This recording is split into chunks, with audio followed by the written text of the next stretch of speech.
What's up, everybody? Woo! Hi, I'm back.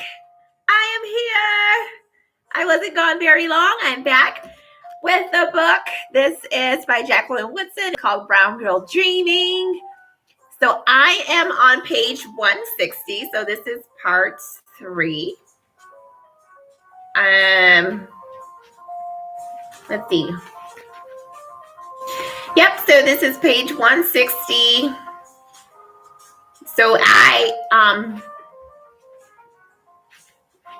already read about 18 pages for part 3. So I'm in part 3 right now, page 160.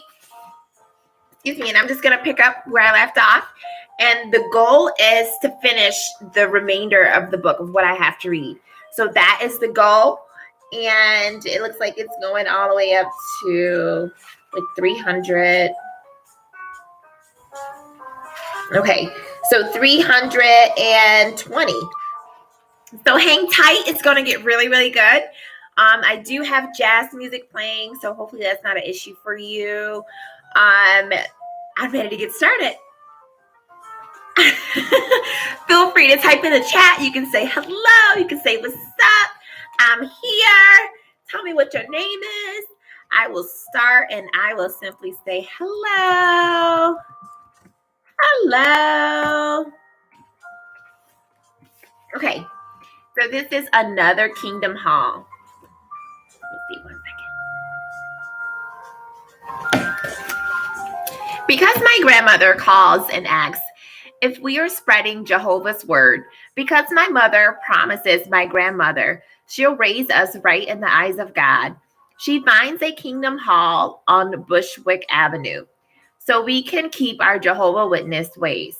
Every Sunday, we put on our Kingdom Hall clothes, pull out our Kingdom Hall satchels filled with our Kingdom Hall books. We walk the 7 blocks to the Kingdom Hall.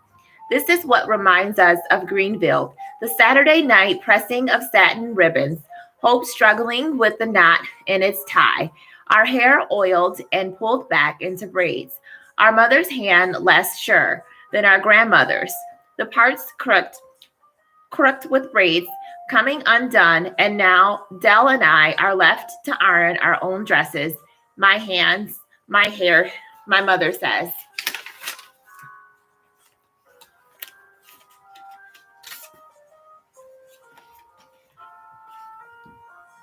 As she stands at the sink, holding a crying Roman with her hand, her other holding a bottle of milk under hot running water are full. My mother drops us off at the Kingdom Hall door, watches us walk down the aisles to where brothers and sisters are waiting to help us turn the pages of our Bibles, lean over to share their good songbooks with us, press lifesavers into our waiting hands.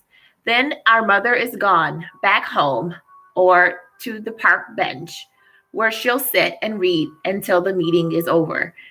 She has a full-time job now. Sunday, she says, is her day of rest. So here you have, they're now with their mother. They're in a whole new place in New York. And they, I guess, were raised by grandma, which actually lives down south. So I know in the first video, I mentioned that Jacqueline was raised in Ohio. So she was born in Ohio. That is true. But she did end up moving down south. And her mother ended up moving to New York. And she didn't take the kids with her. So the kids stayed back with grandma. So grandma raised the kids up to be Jehovah Witnesses. So now mom has taken the kids to this Jehovah Witness place. And she's not a Jehovah Witness, but she promised her mother that she will keep her kids serving their God and being Jehovah Witnesses. So now they're going to the Kingdom Hall. They're being taught, and mom has a baby, a new baby boy. And so she's not there. You know, she's doing other things and she's working, and Sundays are off day. Okay. Flag. When the kids in my desk ask why I am not allowed to pledge to the flag, I tell them it's against my religion, but don't say I am in the world, but not of the world. This they would not understand. Even though my mother's not a Jehovah Witness, she makes us follow the rules and leave the school classroom when the pledge is being said. Every morning, I walk out with Gina and Alina, the two other witnesses in my class. Sometimes Gina says, maybe we should pray for the kids inside who don't know that God said, no other idols before me, that our God is a jealous God. Gina is the true believer, her Bible open during reading time. But Alina and I walk through our roles as witnesses, as though this is the part we've been given in a play. And once off stage, we run free, sing America the Beautiful and the Star Spangled Banner, far away from our families, knowing every word. Alina and I want more than anything to walk back into our classroom, press our hands against our hearts, say, I pledge allegiance loud, without our jealous God looking down on us, without our parents finding out, without our mother's voices in our head saying, you are different, chosen, good. When the pledge is over, we walk single file back into the classroom, take our separate seats. Alina and I are far away from Gina, but Gina always looks back at us as if to say, I'm watching you, as if to say, I know. Because we are witnesses. No Halloween, no Christmas, no birthdays, even when other kids laugh as we leave the classroom. Just as the birthday cupcakes arrive, we pretend we do not see the chocolate frosting, pretend we do not want to press our fingertips against each colorful sprinkles and lift them one by one and to our mouths. No voting, no fighting, no cursing, no wars. We will never go to war. We will never taste the sweetness of the classroom birthday cake. We will never taste the bitterness of a battle. Brooklyn rain. The rain here is different than the way it rains in Greenville. No sweet smell of honeysuckle, no soft squish of pine, no slip and slide through grass, just mama saying, stay inside today, it's raining, and me at the window, nothing to do but watch the gray sidewalk grow darker, watch the raindrops slide down the glass pane, watch people blow me, move fast, heads bent. Already there are stories in my head, already color and sound and words. Already am drawing circles on the glass, humming myself someplace far away from here.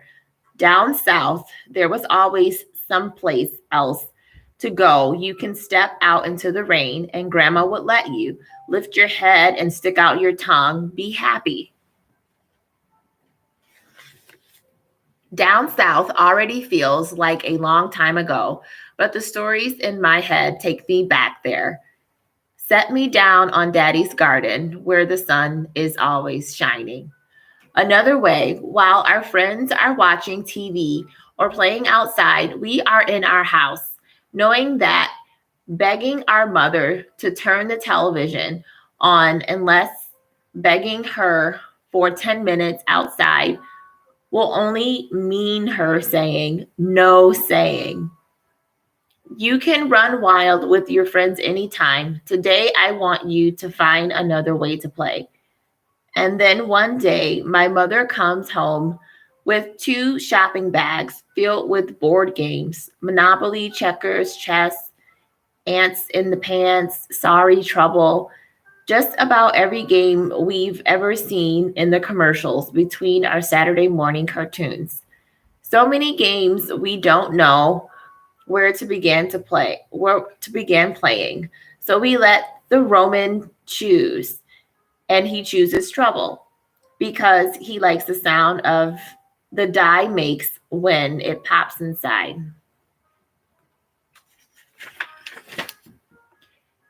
In plastic bubble. And for days and days, it is Christmas in November. Games to play when our homework is done, Monopoly money to count, and checkers to slam down on the boards, ants to flip into blue plastic pants, chess pieces to practice moving until we understand their power. And when we don't, Roman and I argue that there is another way to play called our way. But Hope and Dell tell us that we are too immature to even begin to understand the bend over the chessboard in silence, each becoming the next chess champ of the house, depending on the day and the way the game is played. Sometimes Roman and I leave Hope and Dell alone, go to another corner of the room, and become what the others call us, the two youngest, playing games we know the rules to, tic-tac-toe and checkers, hangman and connect the dots. But mostly, we lean over their shoulders as quietly as we can, watching, waiting, wanting to understand how to play another way. Gifted. Everyone knows my sister is brilliant. The letters have come folded neatly inside official looking envelopes that my sister proudly hands over to my mother. Odella has achieved. Odella has excelled at. Odella has been recommended to. Odella's outstanding performance in. She is gifted, we are told, and I imagine presents surrounding her. I am not gifted when I read the words twist, twirl across the page. When they settle, it is too late. The class has already moved on. I want to catch words one day. I want to hold them, to blow gently, to watch them float right off my hands. Right off of my hands. Sometimes. There is only one other house on our block where a father doesn't live. When somebody asks why, the boy says he died. The girls look off down the block, their thumb slowly rising to their mouth. The boy says, I was a baby, says she doesn't remember him, and points to his silent sister. Sometimes I lie about my father. He died, I say, in a car wreck, or he fell off a roof, or maybe he's coming soon. Next week and next week. But if my sister nearby shakes her head, says, she's making up stories again, says, we don't have a father anymore, says, our grandfather is our father now, says, sometimes that's the way things happen. Uncle Robert. Uncle Robert moved to New York City. I hear him taking the stairs 2 at a time, and then he is at the door knocking loud until our mother opens it. Curlers in her hair, roll pulled closed, whispering, it's almost midnight. Don't wake my children. But we are already awake, all 4 of us, smiling and jumping around. My uncle, what do you bring me? Our mama shushes us, says it's too late for the presents and the like, but we want presents and the like. And she too is smiling now, happy to see her baby brother who lives all the way over in Far Rockaway, where the ocean is, right there if you look out your window. Robert opens his hands and reveals a pair of silver earrings and says to my sister, this is a gift for how smart you are. I want to be smart like Dell. I want someone to hand me silver gold just because my brain clicks into thinking whenever I need it. But I am not smart like Dell. So I watch her press the silver moons into her ears. I say, I know a girl 10 times smarter than her. She gets diamonds every time she gets 100 on a test. And Robert looks at me, his dark eyes smiling, asks, is that something you made up or something real? In my own head, it's real as anything. In my head, all kinds of people are doing all kinds of things. I want to tell him this, that the world we are living in right here in Bushwick isn't the only place. But now my brothers are asking, what do you bring me? And my uncle is pulling gifts out of his pocket from the leather briefcase. From inside his socks, he says, my mother, a record, a small 45 James Brown, who none of us like. He screams when he sings. But my mother puts on the record player, turn way down low, and then even us kids are dancing around. Robert showing us the steps learned at the fair far away parties. Far rockaway parties.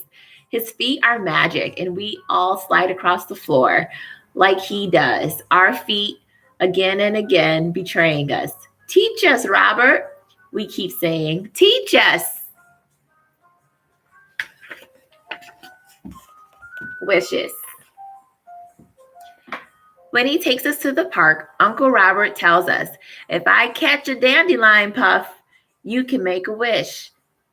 Anything you want will come true, he says, as we chase the feathery wishes around swings, beneath sliding boards until we can hold them in our hands, close our eyes, whisper our dream, and see it floating out into the universe, hoping our uncle is telling the truth, hoping each thing we wish for will one day come true. Believing. The stories start like this. Jack and Jill went up a hill, my uncle singing.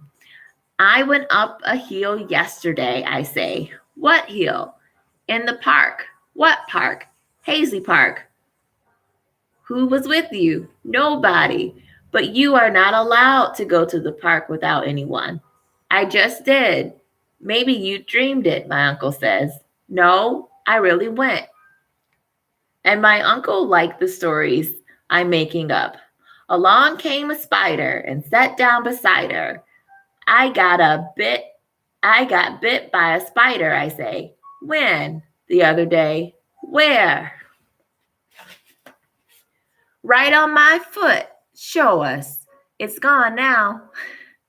But my mother accused me of lying. If you lie, she says, one day you'll steal. I won't steal. It's hard to understand how one lead to another or lead to the other, how stories could ever make us criminals. It's hard to understand the way my brain works, so different from everybody around here, how each story I'm told becomes a thing that happens in some other way to me. Keep making up stories, my uncle says. You are lying, my mother says. Maybe the truth is somewhere in between all that I'm told and memory. Off key. So I kind of want to say something right there. So this is Jacqueline. Jacqueline is the author of this story. This is her book. It's Brown Girl Dreaming. And so she's still young. She's in elementary school and she's lying. She's making up lies and she's talking. She's communicating. She's using her words. She wants to tell a story. And so she's making up a story and she doesn't mean anything by it. I don't know what she means by it, but my guess is that since she is a young elementary student, she's talking to her uncle and she just wants to talk. Like, that's just how I look at it. But the things that she's saying, they're not all real. But yeah, so. All right, so the next one is off key. So we start each meeting at Kingdom Hall with a song and a prayer. And we are always late. Walking in with the pink songbooks are already open, looking over the shoulders, asking brothers and sisters to help us find our place. If it is a song I sing aloud until my sister shushes me with her finger to her mouth. My whole family knows I can't sing. My voice, my sister says, is just left of the key, just right of the tune. But I sing anyway, whenever I can. Even the boring witness song sounds good to me. The words telling us, how God wants us to behave. What he wants us to do.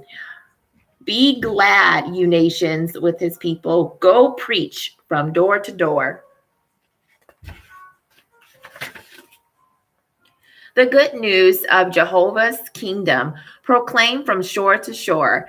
It's the music around the world that I hear in my head, even though everyone swears I can't hear it. Strange that they don't hear what I hear. Strange that it sounds so right to me. Eve and the snake. The Sunday sermons are given by men. Women aren't allowed to get on stage like this, standing alone to tell God's story. I don't understand why, but I listen anyway. On the first day, God made the heavens and the earth, and he looked at it, and it was good. It's a long story. It's a good story. Adam and Eve got made. A snake appeared in a tree, a talking snake. Then Eve had to make a choice. The apple the snake wanted her to eat looked so good, just one bite, but it was the only apple in the kingdom full of apples that God had said, don't touch. It's the best apple in all the world, the snake said. Go ahead and taste it. God won't care. But we know the ending. In our heads, we scream, don't eat it, Eve! That's the devil inside that snake. He's tricking you.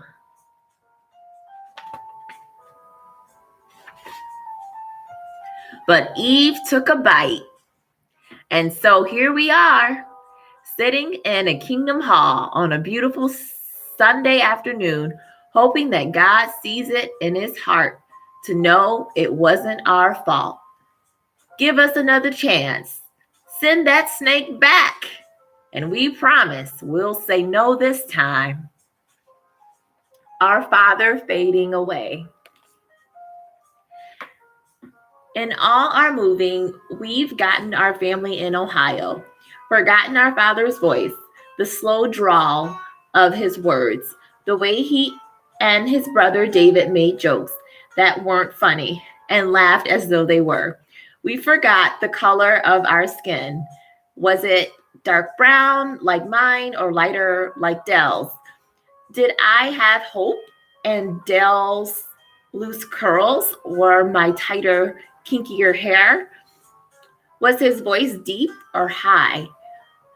Was he a hugger like Grandma Georgina, holding us like she never planned to let us go? Or did he hug hard and fast like Mama, planting her warm lips to our forehead where the kiss lingered? Long after she said, I love you, pulled her sweater on and left for work each morning. In Brooklyn, there are no more calls from Ohio, no more calls from our father, our Grandpa Hope, or Grandma Grace, or David, or Annie, or Ada, or Alicia. It is as if each family has disappeared from the other. Soon, someone who knows someone in Ohio who knows the Woodsons, tell my mother that Grandpa Hope has died. At dinner that evening, our mother gives us the news, but we keep eating because we hadn't known he was still alive. And for a moment, I think about Jack, our father. But then, quickly as it comes, the thought moves on. Out of sight, out of mind, my brother says. But only a part of me believes this is true. So I just want to pause. This is the story I'm reading, Jacqueline Woodson's Brown Girl Dreaming. And I just want to pause right here because, you know, it's talking about the fathers. I mean, I feel like it kind of said a couple things about the fathers. This is just like one family. They're talking about their lives. And you can see like some of the men probably like not there, you know, like the grandpa died and Papa died, the brother died. And so the men of the family, it's almost like they're vanishing, like they're leaving. And That's not good. And hopefully that change. Hopefully we can have more men who are able to find their place in the world, and they are able to get the education that they need, and they're able to get the money and authority and power and all the things that they need so they can take care of their wives and their daughters and their sons and their children. And I just hope for things to change, even their health, not giving yourself to marijuana or nicotine or whatever that's going to harm you, alcohol. So I hope that our men can be healthy, they can exercise, and they can be fit, and they can take care of themselves and take care of their families. So hopefully things turn around. And I know there's good men out there. Shout out to the good men. Hey, good man. Not like that. But thank you, good man, for going to school, for saying no to drugs, for standing up for what's right. Thank you, good man, whoever you are out there. But I just wanted to pause. Yeah. So kudos to you. So now I'm on halfway home. For a long time, there is only one tree on our block, and though it still feels strange to be so far away from soft dirt beneath bare feet, the ground is firm here, and the one tree blooms wide enough to shade 4 buildings. The city is settling around me. My words come fast now. When I speak, the soft curl of the south of my tongue is near gone. Who are these city children? My grandmother laughs, her own voice, sad and far away on the phone. But it is a long distance call from Greenville to Brooklyn. Too much money and not enough time to explain that New York City is gray rock and quick moving cars. The traffic lights change fast, and my sister must hold tight to my hand as we cross to where a small man singing, Piragua, sells shaved ices from a white cart filled with bottles and bottles of fruit-flavored syrup, colored red and purple, orange and blue, that our mouths water in the hot sun as we hand him our quarters, then wait patiently for as he pours the syrup over the ice, hands it to us in paper cones. Do y'all remember what that? So that's a snow cone. Do you remember snow cones?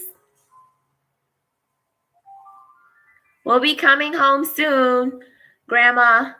Each of us promises we love you.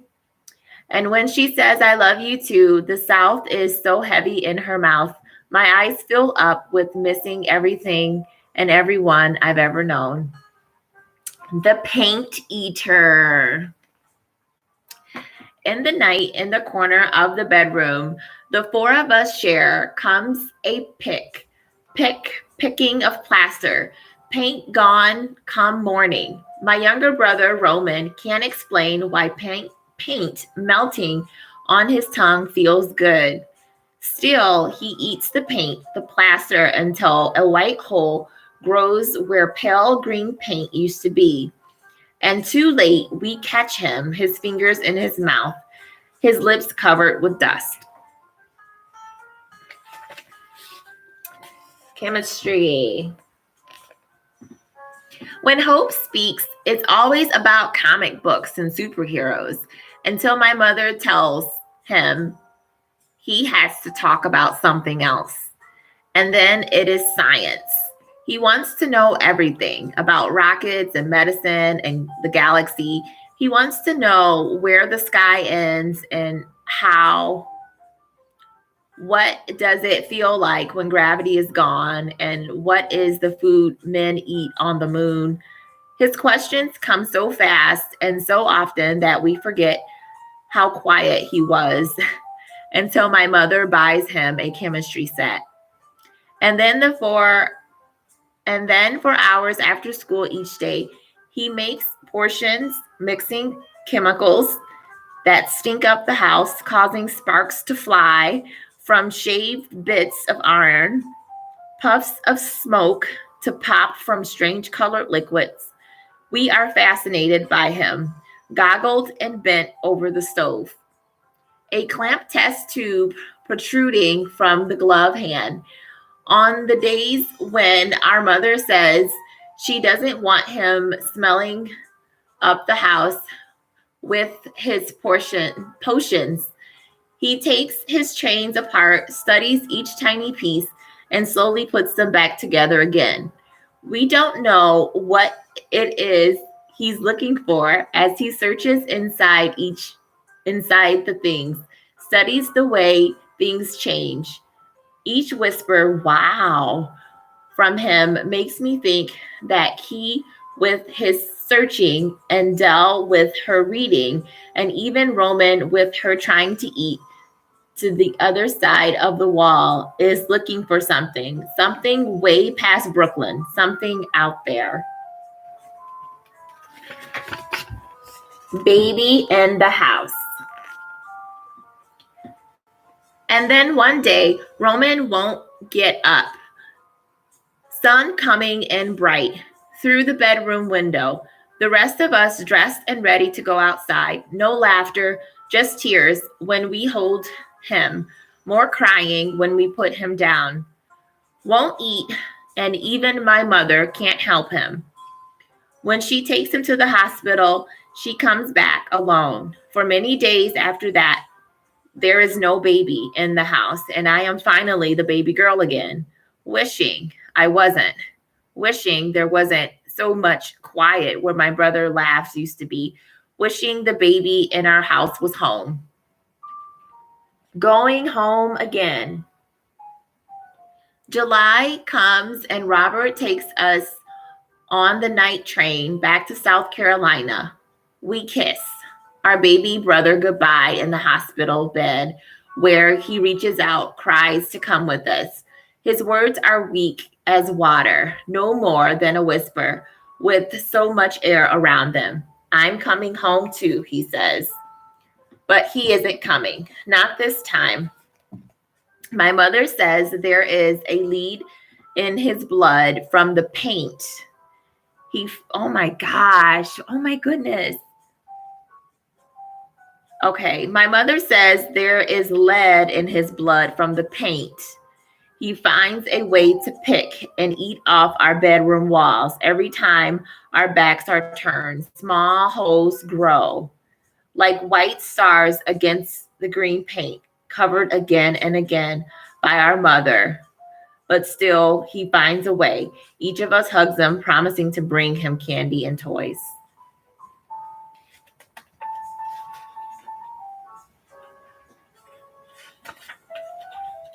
That is so sad, you guys. The baby sick from eating paint off the walls. Promises we won't have fun down south without him. Each of us leans in for our mother's kiss on his forehead. Her warm lips already a memory that each of us carries home. Home again to Hall Street. My grandmother's kitchen is the same, big and yellow and smelling of pound cake she made to welcome us back. And now in the late afternoon, she is standing at the sink, tearing collard greens beneath cool water. While the crows caw outside and the sun sinks slow into the red and gold. When Hope lets the screen door slam, she fusses, "Boy, don't slam my door again." And my brother says, "I'm sorry." Just like always. Soon there'll be lemonade on the porch, the swing winning the same early evening song it always sings. My brother and sister with a checker set between them, next to my grandfather falling asleep against his thin shoulder.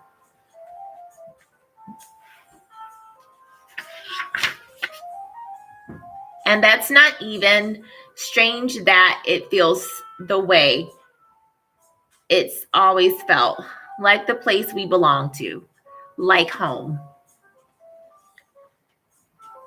Miss Hughes's house.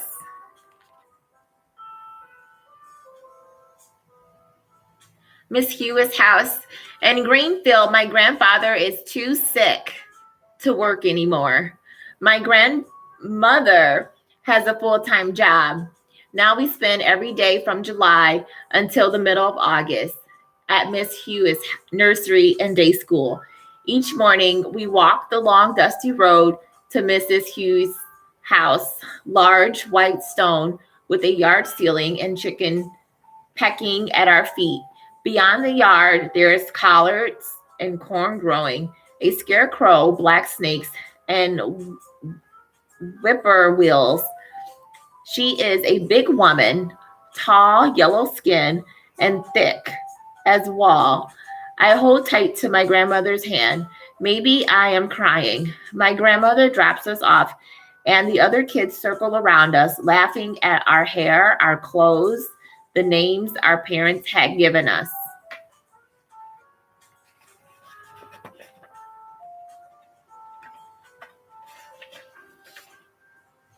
Our city way of talking, too fast, too many words to hear at once, too many big words coming out of my sister's mouth.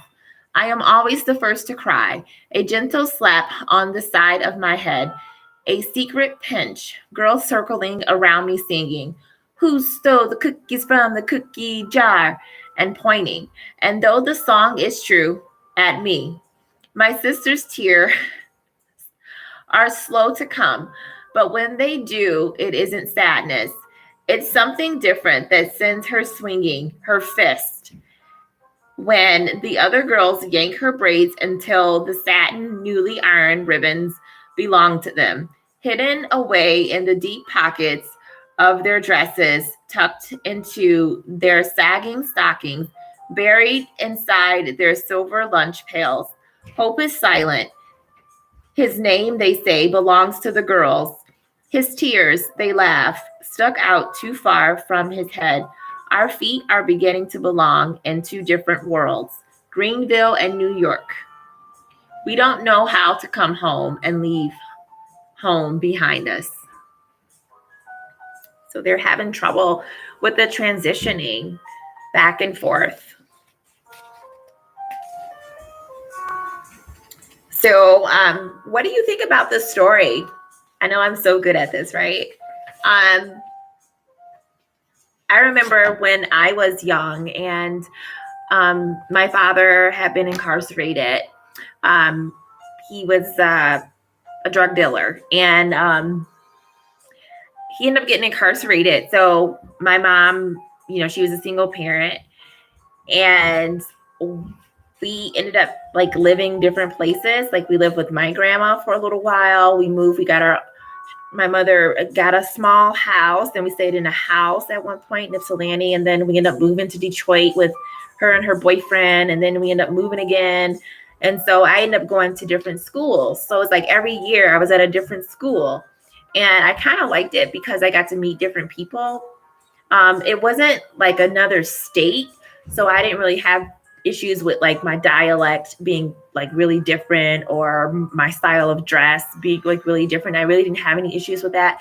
The only thing that I did have to adapt to myself was uniforms, because I did attend a couple schools that required uniforms. And so that I did not like. I didn't like it. I felt like you wear the same thing, and I did not like that.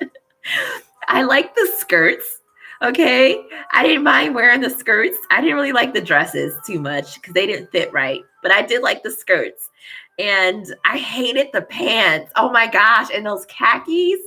Oh, I couldn't stand it. Oh, and those ugly button-up sweaters. And like the ugly button-up, like the white button-up, like it's terrible. It's like, oh, I don't like this. Especially those pants and those awful black shoes that you'll wear with it. Oh my goodness. But other than that, like I hadn't like gone to like different states, so I have no idea what that's like to go somewhere in the South and then to move and go to school somewhere in the North. So I don't know what that's like. So I'm on the next page is how to listen for Kids are mean, Dell says. Just turn away. Pretend we know better than that. Field service. Saturday morning, the hardest day for us now. For 3 hours, we moved through the streets of Nickeltown, knocking on strangers' doors, hoping to convert them into sisters and brothers and children of God. This summer, I am allowed to knock on my first door alone. An old woman answers, smiles kindly at me. What a special child you are, she says. Sky blue ribbons in my hair, my watchtower held tight in my white gloved hand. The blue linen dress a friend of my grandmother's had made for me, stopping just above my knees. My name is Jacqueline Woodson, I nearly whisper, my throat suddenly dry. Voice gone, near gone. Excuse me. I am here to bring you some good news today.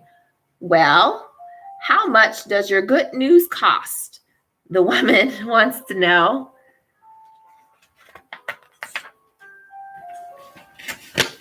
A dime. She shakes her head sadly, closes her door, and moment to search beneath a trunk where she hopes she dropped a coin or two. But when she comes back, there are no coins in her hand. Oh, I'd love to read that magazine, she says. I don't have money.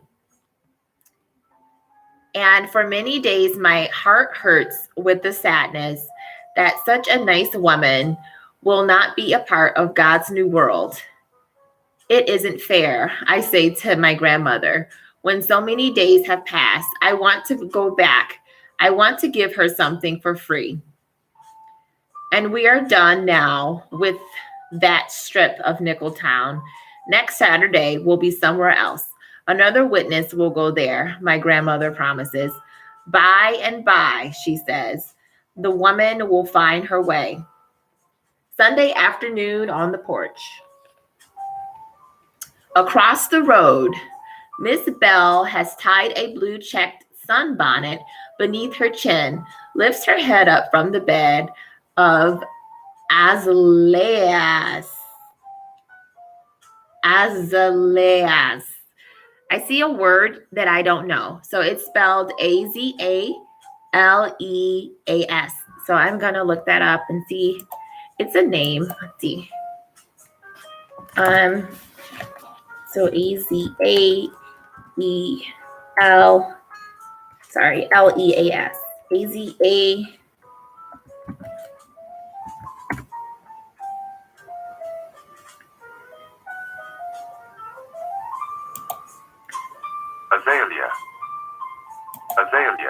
Azalea. So this is any of the numerous shrubs belonging to a particular group, azaleas, of a genus rhododendron, of a health family, comprising specials and handsome flower clusters of various colors, some of which are familiar in cultivation. The group was formerly a botanical genus Azalea, but is now horticultural classification.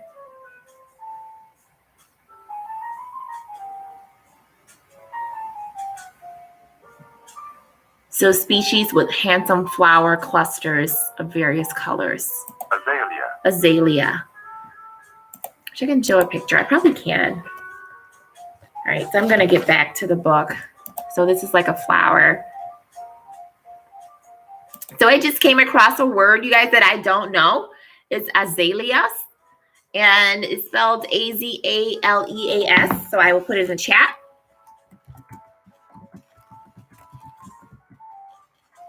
Okay. There it is. So if you want to look up that word, learn more information about it. So I am on page 199.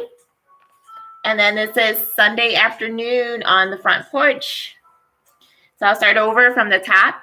So across the road, Miss Bell has tied a blue check sunbonnet beneath her chin, lifts her head from the bed of azaleas, and waves to my grandmother. I am sitting beside her on the front porch swing, Hope and Dell leaning back against the wood beam at the top of the front porch stairs. It is as though we have always been in this position, the front porch swing moving gently back and forth. The sun warms our faces, the day only halfway over. I see your guards are back for the summer, Miss Bell says, getting big too. It is Sunday afternoon out back. My grandfather pulls the weeds from the garden, digs softly into the rich earth to add new melon seeds, wondering if this time they'll grow. All this he does from a small chair, a cane beside him. He moves as if underwater, coughs. So he's coughing. He smokes and he does a lot of coughing now, and he's getting older. Hard and long into the handkerchief, calls out for Hope when he needs the chair moved, sees me watching and shakes his head. I'm catching you worrying, he says, too young for that. So just cut it out now. You hear his voice so strong and clear today. I can't help smiling. Soon I'll raise from the porch, but out of my Kingdom Hall clothes into a pair of shorts and a cotton blouse, trade my patent leather Mary Jane's for bare feet to join my grandfather in the garden. What took you so long, he'll say. I was about to turn this earth around without you. Soon it'll be near evening, and Daddy and I will walk slow back into the house where I'll pull the Epsom salt from the shelf, fill the dishpan with warm water, massage his swelling hands. But for now, I sit silently in Nickel Town, settled around, pray that one day Roman will be well enough to know this moment. But that we will always have this, the front porch, my grandfather in the garden, a woman in a blue checked sunbonnet, moving through azaleas. Pretty children, Miss Bell says, but God don't make no other kind of way.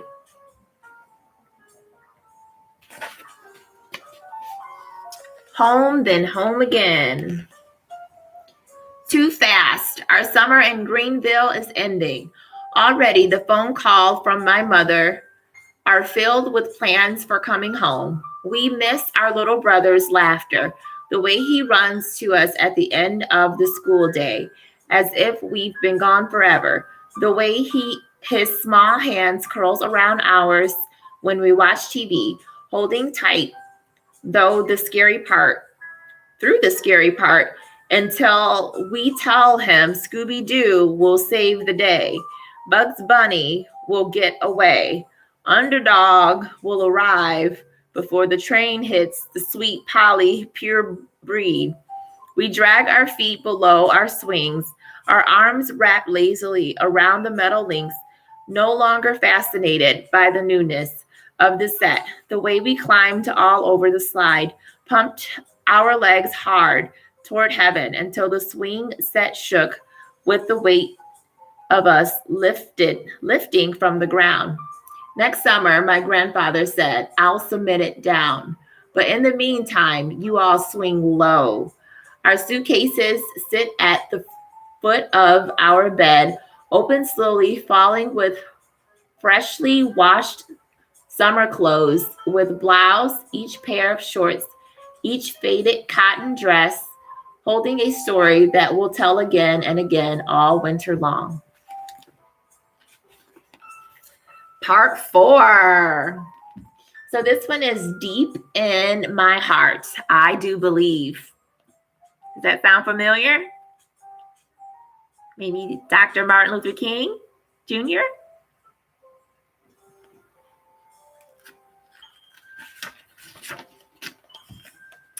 Family. In the books, there's always happily ever after. The ugly duckling grows into a swan. Pinocchio becomes a boy. The witch gets chucked into an oven by Gretel. The shellfish giant goes to heaven. Even Winnie the Pooh seems to always get his honey. Little Red Riding Hood's grandmother is freed from the belly of the wolf. When my sister reads to me, I wait for the moment when the story moves faster toward the happy ending that I know is coming. On the bus home from Greenville, I wake to the almost happy ending. My mother standing at the station, Roman in his stroller. He's smiling bright, his arms reaching for us. But we see the white hospital band like a bracelet on his wrist. Tomorrow he will return there. We are not all finally and safely home. One place.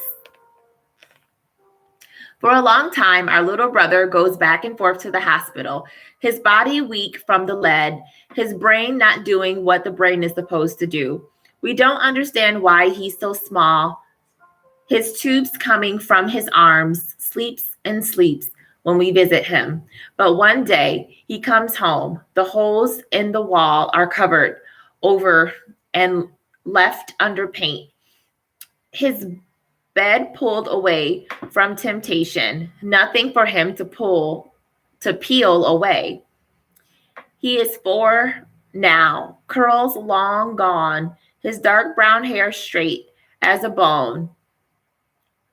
Strange to us that our little brother, the 4 of us, again, in one place. Maria.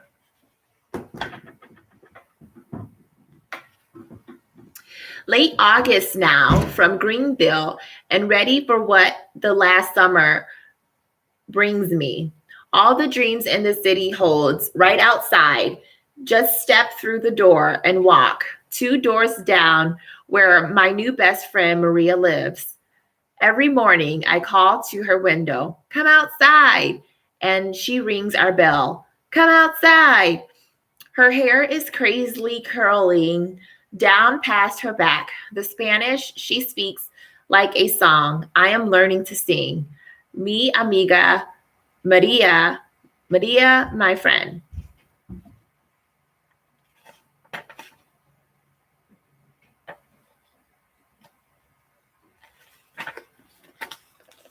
How to listen. Number 5. What is your one dream? My friend Maria asked me. Your one wish come true. Tomboy. My sister Dell reads and never learns to jump rope or play handball against the factory wall on the corner. Never learns to sprint barefoot down the block to become the fastest girl on Madison Street. Doesn't learn to hide the belt or steal the bacon or kick the can, but I do. Because of this, Tomboy becomes my new name. My walk, my mother says, reminds her of my father. When I move long-legged and fast away from her, she remembers him. Game over. When my mother calls, Hopedale Jackie inside, the game is over. No more reading beneath the street line for Dell. But my brother and me, it's no more anything. No more steal the bacon, Coco Levo, 1, 2, 3. Miss Lucy had a baby, spinning tops, double dutch. No more freeze tag, hide the belt, hot peas and peanut butter. No more singing contest on the stoops. No more ice cream truck chasing. Wait, ice cream man, my mother's gonna give me money. No more getting wet in the Johnny Pump, or standing with 2 fisted hands out in front of me and a dime hidden in one, chanting, dumb school, which hand's in it? When my mother calls Hopedale Jackie inside, we complain as we walk up the block in the twilight. Everyone else is allowed to stay inside till dark. Our friends standing in the moment, string halfway wrapped around a top, waiting to be tagged and unfrozen, searching for words to a song. Dripping from Johnny's pump, silent in the middle of Miss Lucy had a the game is over for the evening, and all we can hear is our friends. Oh man, bummer, for real, this early, dang it, shoot, your mama's mean, early birds, why she gotta mess up our plan like that? Jeez, now the game's over.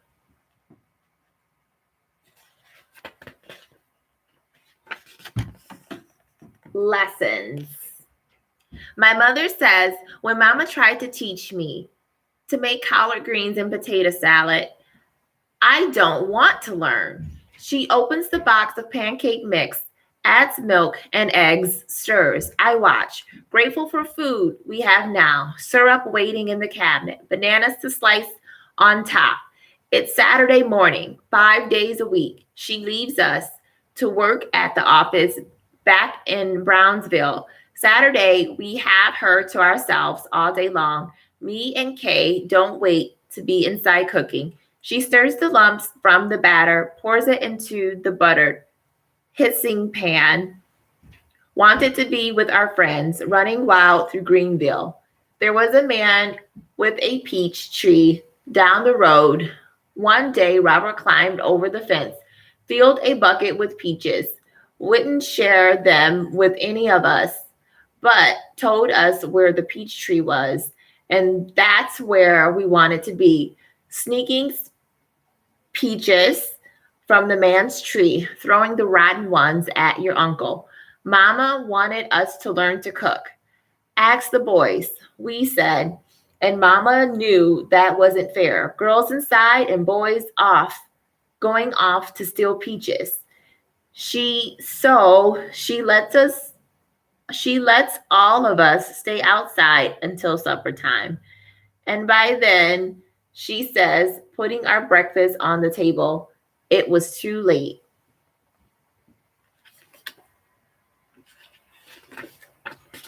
Trading places. When Maria's mother makes ours con habitualias y totanes. Okay, so this is in Spanish. Arroz con habitualas y totanes. We trade dinners. So if it's a school night, I'll run to Maria's house a plate of my mother's baked chicken with Kraft mac and cheese, sometimes boxed cornbread, sometimes canned string beans, warm in my hands, ready for the first taste of Maria's mother, garlicky rice and beans, crushed green beans, fried and salted and warm. Maria will be waiting, her own plate covered in foil sometimes. We sit side by side on her stoop, our traded plates in our lap. What are you guys eating? The neighborhood kids ask, but we never answered, too busy shoving the food we love into our mouths. Your mother makes the best chicken, Maria says.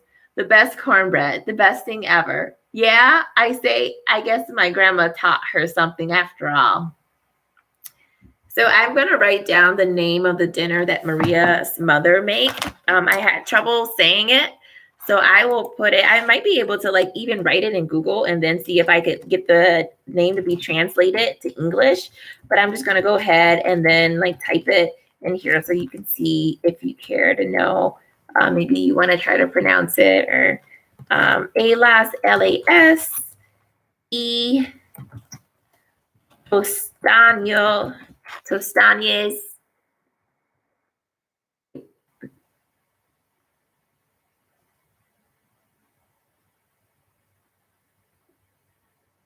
I think this is correct.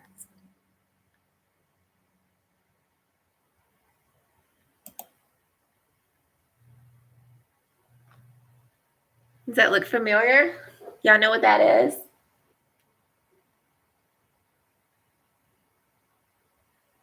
All right, so just give me 1 second. I'm sorry. I'm just got this jazz music back on.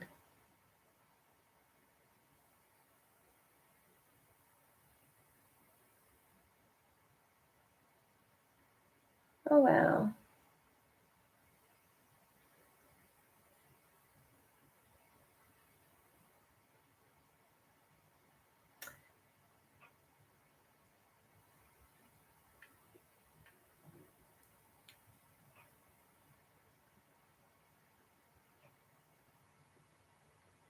So it's frozen, which is very strange. So I'm just not gonna bother with that. Let's see. How's everyone doing? Y'all doing okay out there? All right, so I'm gonna get back to this really quick. I'm just gonna find some music to cut on.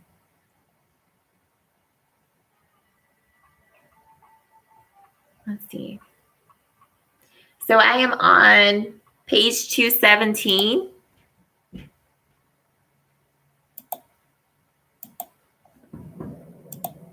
Okay, so this is writing number 1. So it's easier to make up stories than it is to write them down. When I speak, the words come pouring out of me. The story wakes up and walks all over the room, sits in a chair, crosses one leg over the other, and says, "Let me introduce myself." Then just starts going on and on. But as I bend over my composition notebook, only my name comes quickly. Each letter neatly printed between the pale blue lines, excuse me, then white space and air, and me wondering, how do I spell introduce?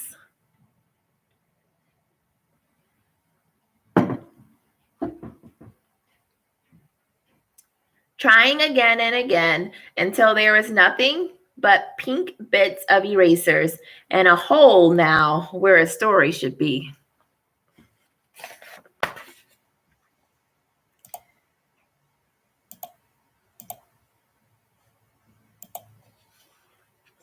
Late autumn. Miss McCowitz. So it's a teacher's name. It's MS.MOSKOWITZ. Miss Moskowitz calls us one by one and says, "Come up to the broad board and write your name."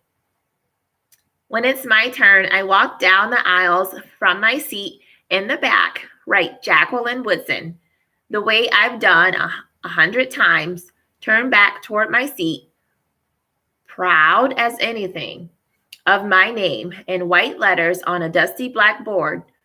But Miss McCowitz stops me, says, "In cursive too, please." But the Q in Jacqueline is too hard. So I write Jackie Woodson for the first time. Struggle only a little bit with the K.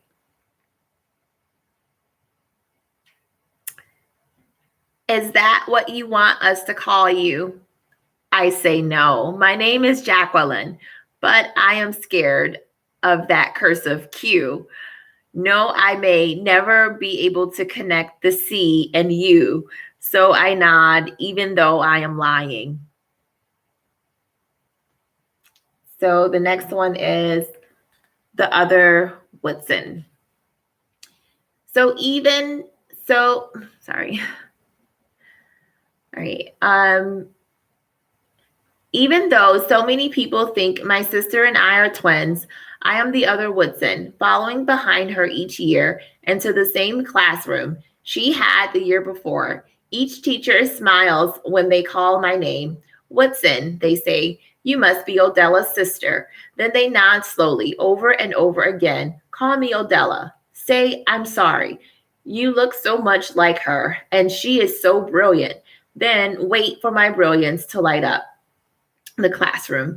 Wait for my arm to fly into the air with every answer. Wait for my pencil to move quickly to easy math problems on the mimeographed sheet.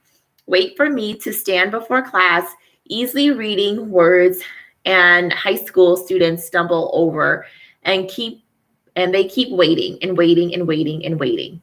until one day they walk into the classroom, almost call me Odell, then stop. So I kind of want to say something here. This is Odell, and this is Jacqueline's sister. Odella is her sister. Odell for short, right? She's bright. And this is the same girl that was underneath the table reading a book while her brothers and sister were running around the table singing a song. And so it's paying off, right? So she's a good writer. She's getting good grades. And she was doing a lot of reading. So she's pretty good with academics. And they're looking to Jacqueline like, hey, we kind of expect you to be smart too. And let's see. She's learning. All right, let's keep going.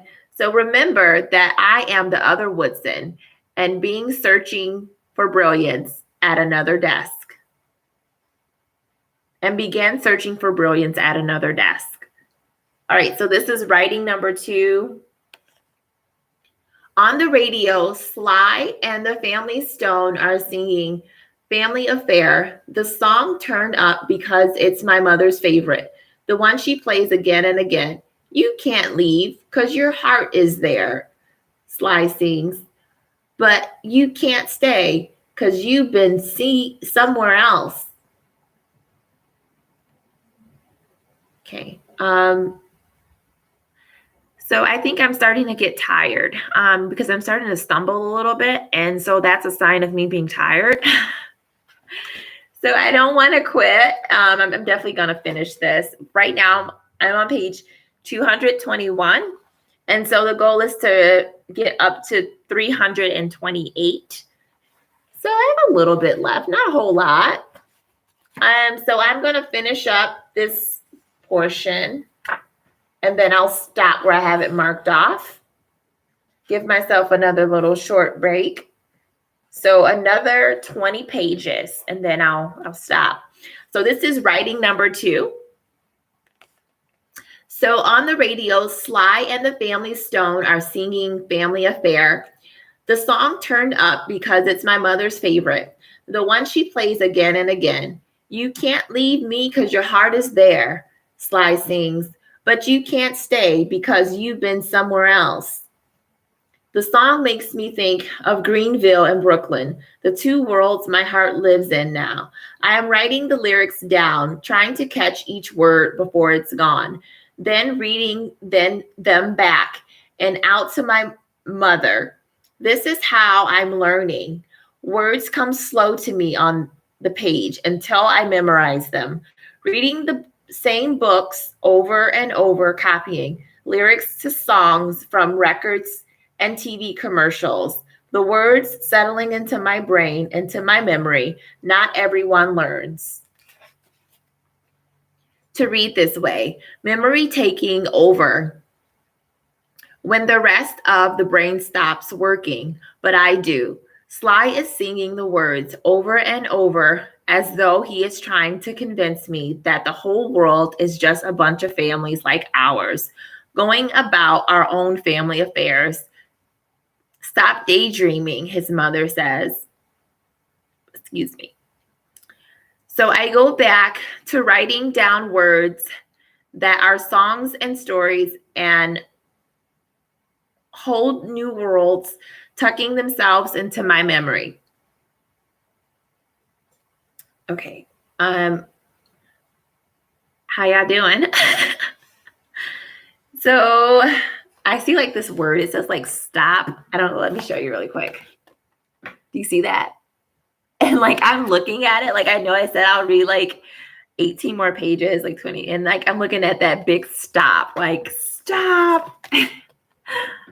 So I'm like wanting to stop, but I'm going to try to keep going. Birch tree poem. Before my mother reads the poem, she has to explain. A birch, she says, is a kind of tree. Then magically she pulls a picture from her desk drawer, and the tree is settling real to us. When I see birches bend to the left and right, she begins across the lines of a straighter dark trees. I like to think And when she reads, her voice drops down so low and beautiful. Some of us put our heads in our desks to keep the unhappy tears from flowing. Some boys been swinging them, but swinging doesn't bend them down the way as ice storms do. And even though we never seen an ice storm, we've seen birch trees, so we can imagine everything we need to imagine. Forever and ever, infinity, amen. How to listen, number 6. When I sit beneath the shade of my black's oak tree, the world disappears. Reading. I am not my sister. Words from my books curl around each other, make little sense, until I read them again and again. The story settling into memory. Too slow, the teacher says. Read faster. Too babyish, the teacher says. Read older. But I don't want to read faster or older or any way else that might make the story disappear too quickly from where it's settling inside my brain, slowly becoming a part of me. A story I will remember long after I have read it for a second, third, 10th, 100th time. Stevie and me. Every Monday, my mother takes us to the library around the corner. We are allowed to take out 7 books each. On those days, no one complains. That all I want are picture books. Those days, no one tells me to read faster, to read harder books, to read like Dell. No one is there to say, not that book. When I stop in front of the small paperbacks with a brown boy on the cover, Steve E., I read, one day my mama told me, you know, you're going to have a little friend come stay with you. And I said, who is it? If someone had been fussing with me, I read like my sister, I might have missed. The picture book filled with brown people and people brown that I'd never seen in a book before. The little boy's name was Stephen, but his mother kept calling him Stevie. My name is Robert, but my mama don't call me Roberty. If someone had taken that book out of my hand, said, you're too old for this, maybe I never had believed that someone who looked like me could be in the pages of the book, that someone who looked like me had a story. When I tell my family I want to be a writer, they smile and say, we see you in the backyard with your writing, then say, we hear you making up all those stories. And we used to write the poems, and it's a good hobby. We see how quiet it keeps you, they say, but maybe you should be a teacher, a lawyer, a hair. I don't think about it, I say. I'll think about it, I say. And maybe all of us know this is just another one of my stories.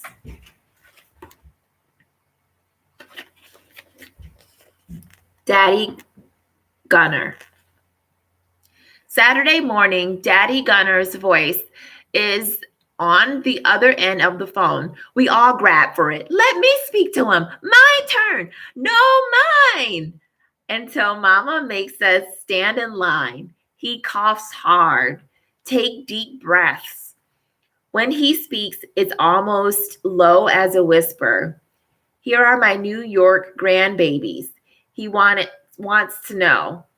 We are, I say, holding tight to the phone, but my sister is already grabbing for it. Hope and even Roman, all of us hungry for the sound of his faraway voice. Y'all know how much I love you. Infinite and back again, I say. the way I've said it a million times. And then Daddy says to me, go on and add a little bit more to that.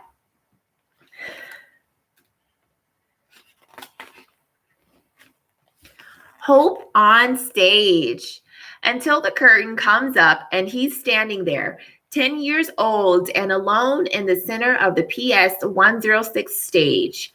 No one knows my big brother could sing. He is dressed as a shepherd, his voice soft and low, sure, more sure than any sound I've ever heard come out of him. My quiet big brother, who only speaks when asked, has little to say to any of us except when he's talking about science or comic books, now has a voice that is circling the air, landing clear and sweet around us. Tingaleo, come little donkey, come. Tingaleo, come little donkey, come. My donkey walks, my donkey talks, my donkey eats with the knife and fork.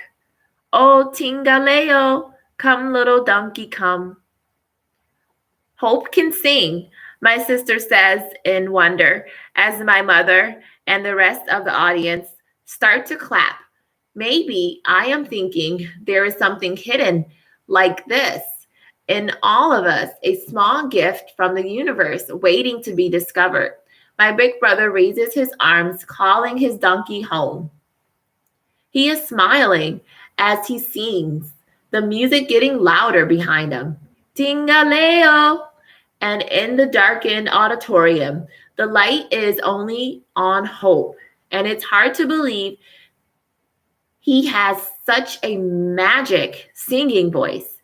And even harder to believe his donkey is going to come running.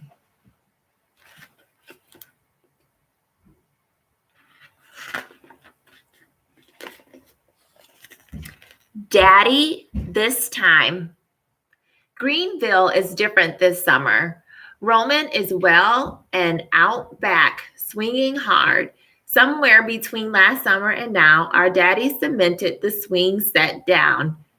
Roman doesn't know the shaky days, just this moment. His dark blue kids pointing toward the sky. His laughter screams like wind through the screen door. Now my grandmother shushes him. Daddy resting in bed, the covers pulled up to his chin. His thin body so much smaller than I remember it. Just a little tired, Daddy says to me when I tiptoe in with kitchen soup. Sit on the edge of the bed and trying to get him to take small sips. He struggles into sitting. Lets me feed him, small mouthful, but only a few are enough. Too tired to eat anymore. Then he closes his eyes. Outside, Roman laughs again, and the swing set winds with a weight of him. Maybe Hope is there pushing him into the air, or maybe it's Dell. The three of them would rather be outside. His room smells, my sister says, but I don't smell anything except the lotion I rubbed into my grandfather's hands. When the others aren't around, he whispers, "You're my favorite." Smiles and winks at me. "You're going to be fine, you know that?" Then he coughs hard and closes his eyes, his breath struggling to get into and out of his body. Most days I am in here with my grandfather, holding his hand while he sleeps, fluffing pillows and telling him stories about my friends back home. When he asks, I speak to him in Spanish, the language that rolls off my tongue like I was born knowing it. Sometimes my grandfather says, "Sing me something pretty."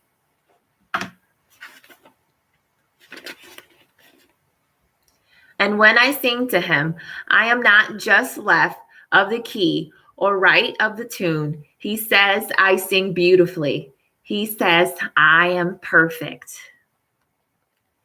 Everybody knows knows now. Sorry. What everybody knows now. Even though the laws have changed, my grandmother still takes us to the back of the bus when we go downtown in the rain. It is easier, my grandmother says, than having white folks look at me like I'm dirt. But we aren't dirt. We are people paying the same fare as other people. When I say this to my grandmother, she nods, says easier to stay where you belong. I look around and see the ones who walk straight to the back. See the ones who take a seat up front, daring anyone to make them move. And no, this is who I want to be. Not scared like that, brave like that. Still, my grandmother takes my hand downtown, pulls me right past the restaurant that have to let us sit.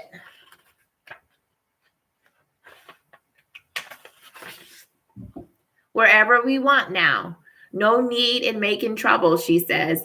You all go back to New York City, but I have to live here. We walk straight past Woolworth's without even looking in the windows, because the one time my grandmother went inside, they made her wait and wait, acted like I wasn't even there. It's hard not to see the moment my grandmother in her Sunday clothes, a hat with a flower pin on it, neatly on her head, and painted leather purse perfectly clasped between her gloved hands, waiting quietly, long past her turn. End of summer. Too fast, the summer leaves us. We kiss our grandparents goodbye, and my Uncle Robert is there waiting to make us home again. When we hug our grandfather, his body is all bone and skin, but he is up now, sitting at the window, a blanket covering his thin shoulders. Soon I'll be back to that garden, he says, but most days all I want to do is lie down and rest. We wave again from the taxi that pulls out and slowly down the drive. Watch our grandmother still waving, grow small behind us, and our grandfather in the window fade from sight. So this is the last page. Since I said I was getting tired, so I'm just going to take another break and then come back and finish. So I'm leaving off on page 240. So I will be back. Again, this is Jacqueline Woodson, Brown Girl Dreaming. Check me out later. I'm going to wrap up this story. I really want to hear more about Jacqueline. I thought they would get more into her writing. So hopefully, I start to hear more about her. But I mean, she's an author. So, but we'll see what happens. All right. Thank you. Catch you later.